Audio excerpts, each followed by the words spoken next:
Many thanks for rejoining us again and welcome from that break. And the program is still Good Morning Abuja, showing only on the Unity Station NTA Channel 5.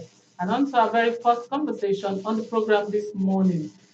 We have a barrister with us who represents the interest of the public because we want to talk about state of road infrastructure in the territory. Help us welcome Barrister Champarin Okere to the program. Barrister, you're welcome to the program. Thank you. Okay. Thank you. Thank you for having me. You're welcome.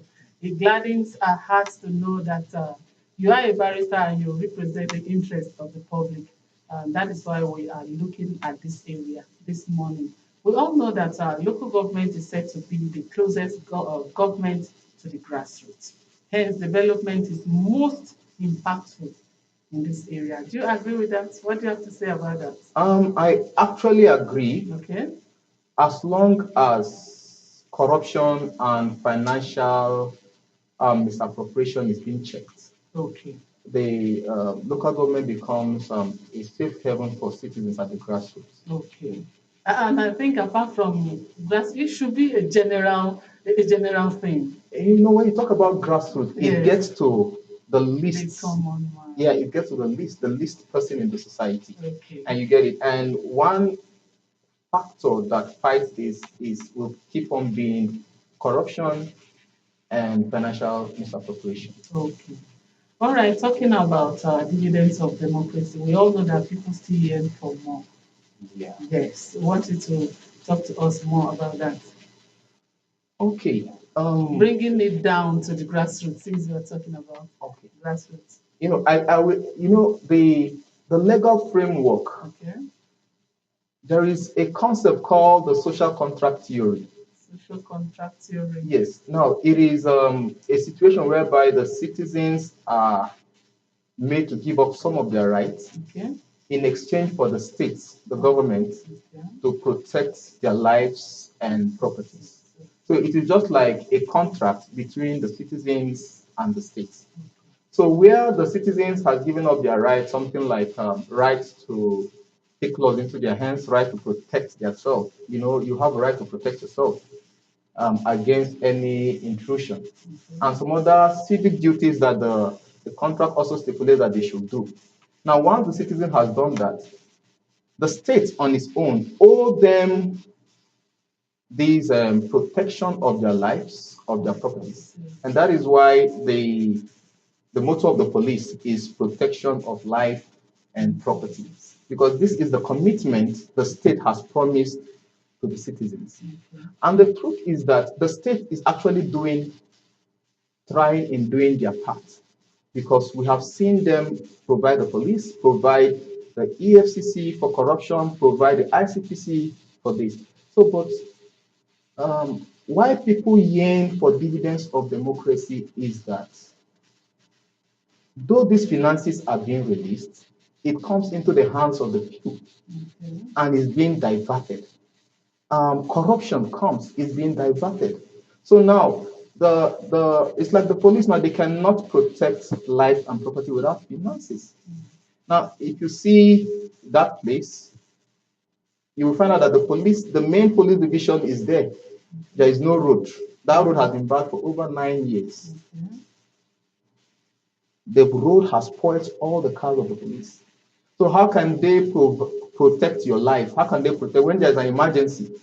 The second biggest hospital, St. Mary's Hospital, is also there. That is Gwagwalada, yeah. We must get it right. Okay, talk to us about challenges as a concerned resident and lawyer advocating for good governance. Okay. You know, when the citizens has played their parts by giving up some of their rights, they pay taxes. You can see, we have the biggest market there in Gwagwalada, that place. And the revenue the state collects or the local government collects is more. That's the biggest place, the biggest source of revenue there. And they will have the police, we have this. You see, citizens are playing their part on daily basis. And as long as they are playing their part, it is incumbent on the government, whosoever is involved, to ensure that they also play their part. Money, the state has said, okay, this is my commitment in protecting your lives and your property, your livelihood. So we don't, the state needs to wake up and do something to ensure that they play their part in providing good roads for the community, for the citizens that are paying taxes, are doing all what they can do. I can really see that you are so concerned about the public and you're representing their Yes, I interest. am. Okay, we also learned about some community efforts to fix roads.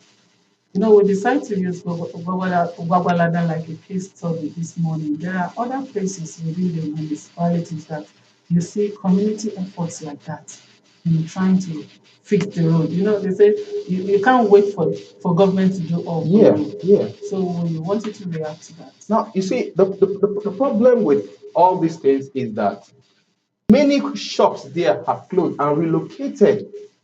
Businesses have been killed because there's no road. You can imagine what people want to, what will you want to get when you have to pass through and spoil your car and do all those things before you get to, you can get it somewhere else instead of entering there. So it has affected the whole of the community. The whole of the community uses that road. You can see there's a traffic light there showing that there is a major road. Oh, well, let's talk about public-private partnership in nation building. Okay. Yes. Now, the love of your country, even as a private individual, a private institution, you must have the love of your country. Now, you can be seeing some things. It doesn't define the state.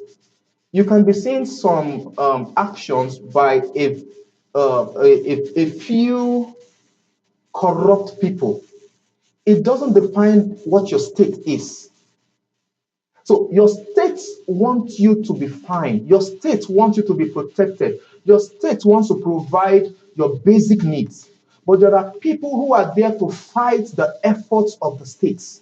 Your state has provided money. Your state has provided this and entrusted it to some people.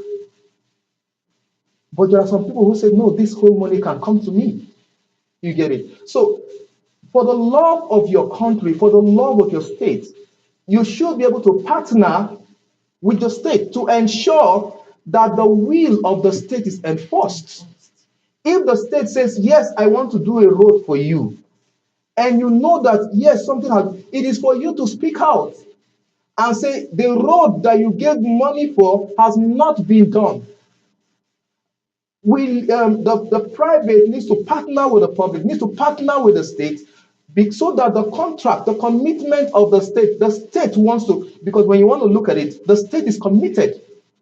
Because the state is not stingy. The state has said, okay, for this road, thick. You can see it. You can see that contract has been awarded. The state have done their part. Now, it is not a problem for the state. It is a problem for part of us. So you see, it is the place of the private individuals to say, no, I need to partner with the state to ensure that the will of the state is enforced. So everything the state wants to do or has already said, okay, I've budgeted for it, I've released funds for it. The private sector, the private individuals, they need to partner to ensure that the will of the state is enforced. Very good.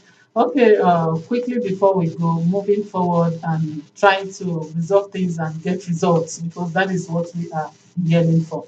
What do you have to say as you represent the masses, the public? Yeah, what I have to say is these citizens have laid down their lives, they've laid down their weapons, they've laid down everything for you. It is now for the state to come up to help them. Now the citizens are crying to the states. We know you have done things for that road. You have approved roads and money for that road to keep that road in order, but it is not. So the state should come and find out what is happening and get that road back in shape. The people's offices are being shut down, people's shops are being closed, the citizens are suffering because of that road. People can't pass that way. So we are calling on the state, we are calling on all stakeholders involved to come. There's a traffic light for Christ's sake on that place. It's a major road. It's the most busiest road in Gwagwalada as I am speaking right now, because the police divisional headquarters is there. St. Mary's Hospital, a very big hospital, is there. Gwagwalada Market is also there.